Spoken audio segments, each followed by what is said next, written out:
धारणा अत्र प्रत्येकतानता ध्यानम् तदेवार्थमात्र निर्भासम् स्वरूप शून्यमिव समाधिः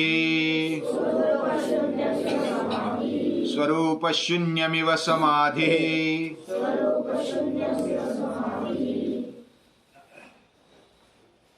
भारत भूमि में बहुत सारे महापुरुष हो गए, संत हो गए, सज्जन हो गए,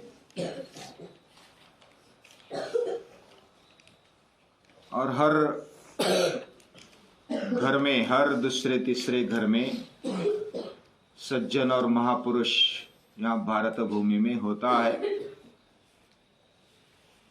यानी हर कोई ऊंचा विचार करने के लिए तैयार है। ये बहुत बड़ी बात है। महापुरुष या तो जो भी सज्जन है, महान पुरुष है, उसको कोई अलग सा शरीर नहीं होता। हमारा जैसा जन्म हुआ वैसा उनका भी हुआ। महापुरुषों में स्त्रियां भी है और पुरुष भी है, दोनों आ गए उसमें। महान स्त्रियां हुई, महान पुरुष हुए, उनको हमारे जैसा ही शरीर, हमारे जैसे ही इंद्रिय, हमारे जैसे ही भूख, हमारे जैसे ही प्यास, हमारे जैसे ही क्रियाकलाप, ये उनके होते हैं। कोई बदलाव नहीं होता। तो उनमें क्या फिर वो महापुरुष क्यों माने जाते हैं? क्या उनमें विशेष है? महापुरुषों में क्या विशेष है? उनको क्यों हम याद करते हैं? वे अपने मन और बुद्धि का, मन बुद्धि के शक्तियों का सही उपयोग करना जानते, उसको समझते भी और जानते भी और उसको करते भी है। बस यही केवल फर्क है। बाकी हमारी जैसी आंखें हैं, हमारी जैसे नाक है, कान है, मुख है, जिह्वा है, इंद्रिय है।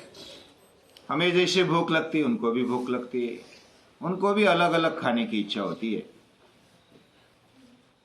उनका भी कभी पेट दुखता होगा, कभी माथा दुखता होगा, वह भी बीमार पड़े। तो उनमें क्या ऐसा विशेष है? हमारी मन की एक शक्ति है, कल्पना शक्ति। हम कल्पना करते, इधर बैठे बैठे हमारा घर याद कर सकते, उसको पूरा चित्र बना सकते। हमारे मन ही मन तुरंत दिखाई देता है। हम भगवान को भी नहीं देखा फिर भी उसकी मूर्ति हमारे मन में ला सकते हैं। और कल्पना शक्ति से ही संशोधक हो, कवि हो, या तो कोई शास्त्रज्ञ हो, कोई विचारवंत हो, वो कल्पना शक्ति का उपयोग करते हुए संशोधन करता है, काव्य करता है, कोई साहित्य रचना करता है, कोई नया कुछ बनाता है और वो महान बन जाता है। किसी ने सोचा होगा कि बिना कोई सामने आए हम बोल सकते, तो फोन का शोध हो गया। ग्राहम बेल और उन्होंने शोध किया। ऐसे अलग अलग, यानी उन्होंने कल्पना की और कल्पना शक्ति को प्रैक्टिकल में कैसे लाए उस पर संशोधन करते गए और हो गए शास्त्रज्ञ। हमारे मन और बुद्धि के शक्तियों को, उस कल्पना शक्ति को, यह अद्भुत ऐसा मानना चाहिए, आश्चर्यकारक है। उसमें क्या क्या विशेष है? उनमें क्या क्या विशेष है? एक तो प्रयोग करने के धैर्य है, यानी करेज। वह लगातार प्रयोग करते रहते, बहुत बार फेल होते फिर भी करते रहते, अभ्यास करते रहते। उनको समझ में जल्दी आता है ऐसा भी नहीं है, लेकिन लगातार अभ्यास करने पर उनकी लगन है, धैर्य है और उनके अंदर शुद्धता है, पवित्रता है, वो प्रामाणिक है। ये 3 बातें मैंने बताई। क्या क्या है उनमें विशेष? उनकी कल्पना शक्ति और अलग अलग शक्तियों का आविष्कार वो अपने जीवन में करते हैं, और वो प्रामाणिक रहते हैं। पहली बात, वो प्रामाणिक है, शुद्ध है, पवित्र है, अपने आप को पवित्र मानते हैं, शुद्ध मानते हैं। मैं कर सकता हूं, बन सकता हूं, हो सकता हूं, ये कैंडो वृत्ति उसमें होती है, उनमें होती है, और वो करते हैं, करके दिखाते हैं। वो दिखाने के लिए नहीं करते, उनकी वो आदत बन जाती है। हम अपने आप को बस गया गुजरा मानते हैं, हमारे जीवन में इतनी हिम्मत नहीं, हम कहाँ है ऐसे, हमारी बुद्धि नहीं चलती, हमारा शरीर नहीं चलता, इंद्रिय नहीं चलते, ऐसा हम समझते हैं। तो ये पाप है। अपने आप को हल्का समझना ये अच्छी बात नहीं है। गीता उसको स्वीकारती नहीं। वही अपने आप का शत्रु बन जाता है। अपने आप को हल्का समझेंगे तो उद्धरेद आत्मन आत्मानम न आत्मानम अवसादयेत। अपने आप को हल्का मत समझो। जो भी हल्की बनाने वाली चीज है, वस्तु है, या तो व्यक्ति है, कितना भी बड़ा विचार क्यों ना हो, लेकिन हमें अगर हल्का बनाता है, हमें अगर कमजोर बनाता है, दुर्बल बनाता है, तो उसको फेंक दो। ऐसी गीता भी कहती है और स्वामी विवेकानंद भी कहते हैं। मैं पाप से जन्मा हूं ऐसे कोई मानते, पापो हम पाप कर्मा हम पापात्मा पाप संभवा, ऐसे बोलने वाले बहुत है, और उसी को पूजा मानते हैं।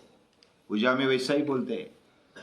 पूजा ऐसी होनी चाहिए, पुण्यो हम पुण्य कर्मा हम पुण्यात्मा पुण्य संभवा।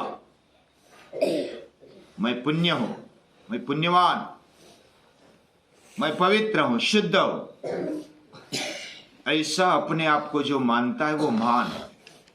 भले उसकी प्रसिद्धि नहीं, उसकी कीर्ति पूरी दुनिया में नहीं होगी, लेकिन वो अपने आप में महान है।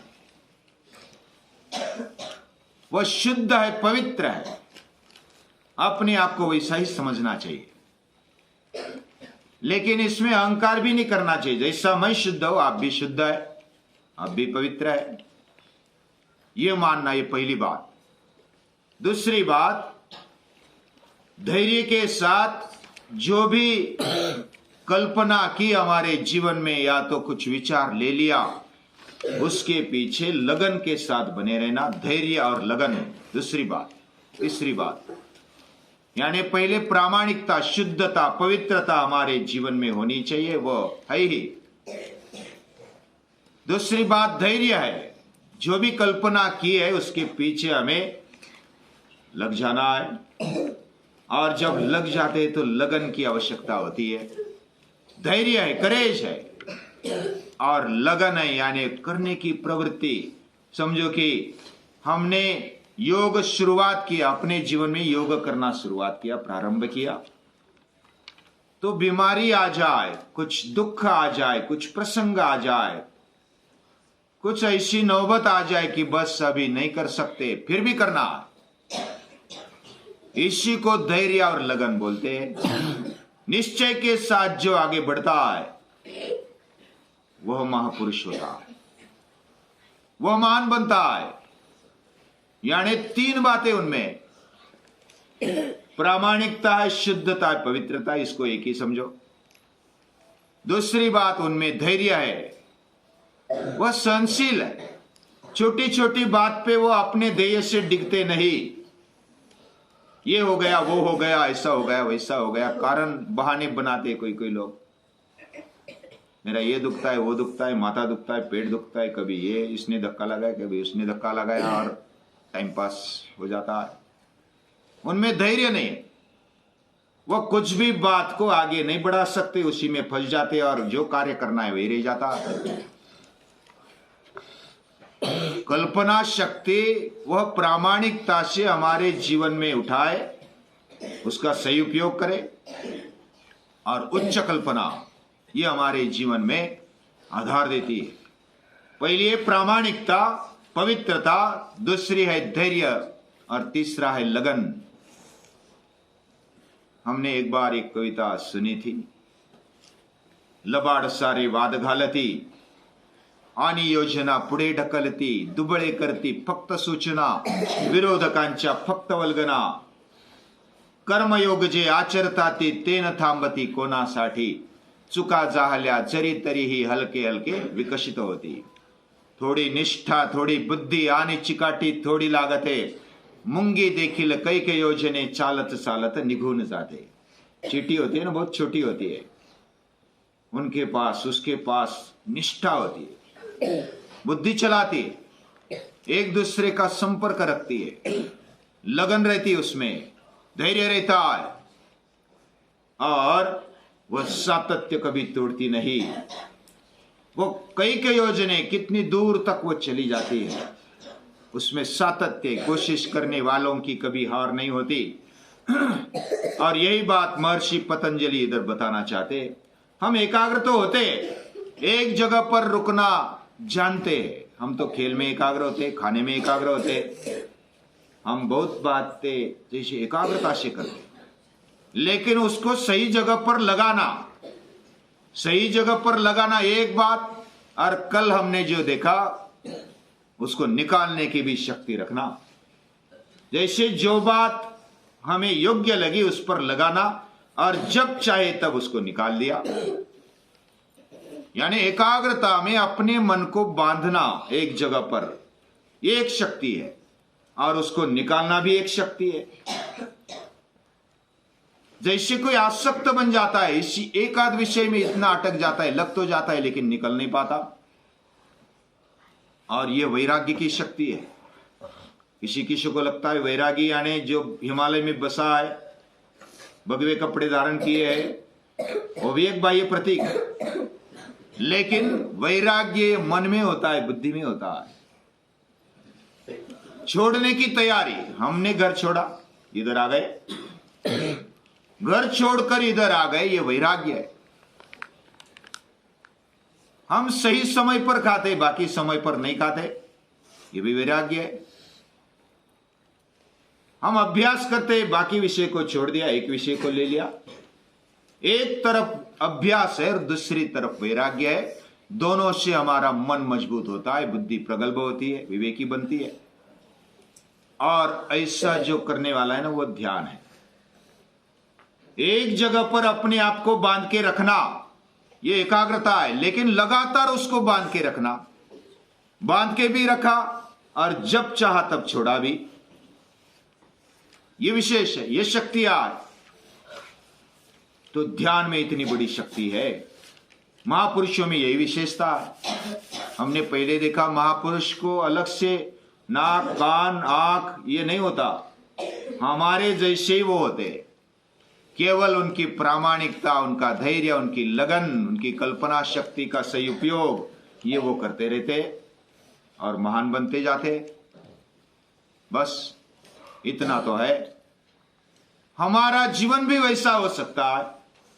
ध्यान से कोई एक कार्य ले लिया, अभी शुरुआत कैसी करे ध्यान पे. एक तो समय निकालना, सुबह हो शाम हो, शुद्ध होकर के समय निकालना. और पहले तो समझो अपने मन को भटकने दो, किधर भी.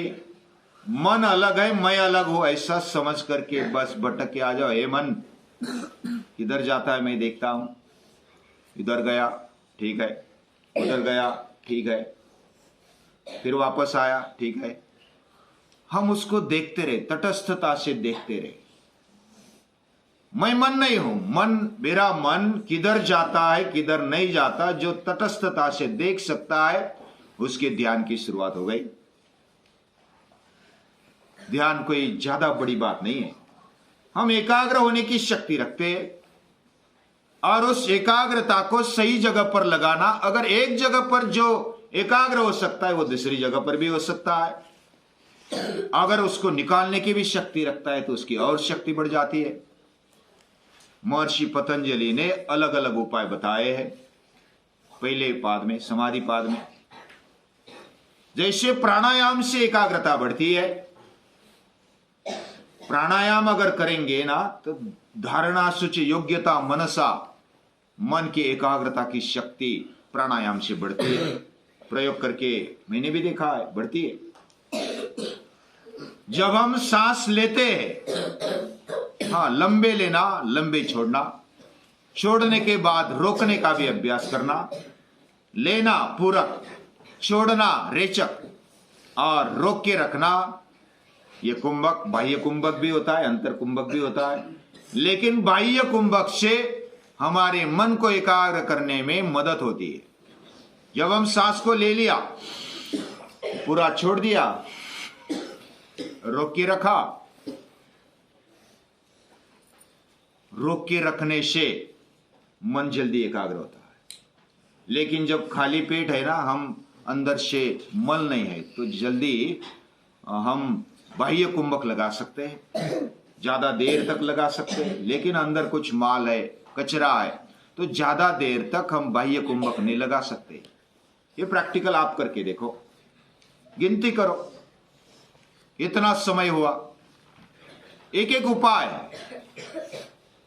हमारे मन में इतनी शक्ति है कि हम विचार नहीं कर सकते, इतनी शक्तियां है।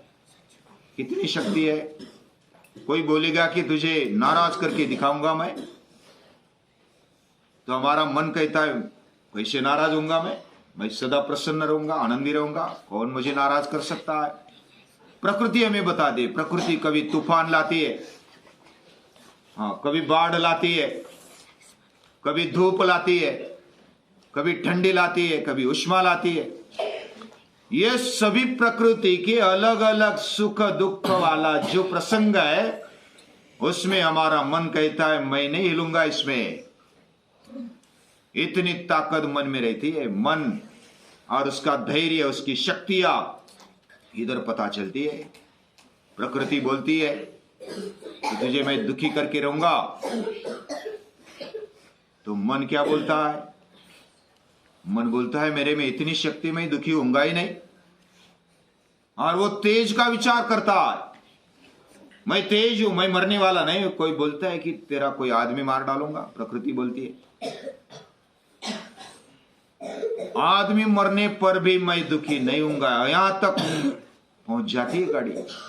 खुद को किसी को मार डालूंगा, ऐसा अगर कोई प्रकृति बोलेगी तुम्हें, तुझे मार डालूंगी, तुझे मार डालूंगी बोलने पर भी मैं मरने वाला नहीं। मेरा देह खत्म होगा लेकिन मैं नहीं खत्म होऊंगा। ऐसा विचार करने वाला मन है। मन में इतनी ताकत है। और ये ध्यान की ताकत है। ध्यान में पहले तो क्या करें, हमारे अंदर बहुत अलग अलग प्रकार से ध्यान किया जाता है। ध्यान करने के लिए पहले तो अंदर हमारे हृदय में एक खाली जगह है। खाली जगह में एक ज्योत है, वो तेज वाली है। और उस तेज वाली ज्योत के नीचे और भी बड़ा तेज का सागर है। हमारा अंदर जो भी खाली जगह है हमारे अंदर, और उसमें जो ज्योत है ना, वो हमारी आत्मशक्ति है। ऐसा विचार करो। हाँ, विचार किधर आता है? मन बुद्धि में आता है। वो विचार से हमें दिखाई देता है। आंखें बंद करेंगे तो हमारे हृदय में खाली जगह है, उधर दिया या तो कुछ ऐसा तेज है, ज्योत है। वह ज्योत के आसपास, वह ज्योत को जलाने के लिए और बड़ा प्रकाश है, और बड़ी ज्योत है। और वो जो महान ज्योत है ना, न खत्म होने वाली, वही परमात्मा है। ऐसा केवल विचार लाएंगे तो हम तेजमय बन जाते हैं। ये विचार हमारे भावनाओं को स्थिर कर देता है, हमारी ताकत बढ़ाता है। और ऐसा ध्यान करेंगे तो हम बदल जाते हैं, बदलने लगते हैं। ये ध्यान की ताकत है। तत्र प्रत्येकतानता ध्यानम। एकाग्रता जहां पर बनानी है उसको ऊंचा रखो, सही सोच, और उस पर बने रहो। ये बने रहने की जो ताकत है ना, वो ध्यान में है। पहले तो एकाग्रता, ये धारणा है, उस पर बने रहना ये ध्यान है, और उसमें एक रूप हो जाना समाधि है। ज्यादा कठिन नहीं है, फिर भी उसमें सातत्य चाहिए। अलग अलग उपाय बताए, कभी लेंगे आगे, जैसा भी आएगा एक एक सूत्र लेते जाएंगे, हमारे खुद पर उसके प्रयोग करेंगे। और हमारे अंदर जो शक्तियां है उसका जागरण करते हुए हमारे पूर्वजों को, ऋषि मुनियों को, अवतारों को याद करते हैं और उनके लिए कृतज्ञता रखते हुए नमस्कार करते हैं।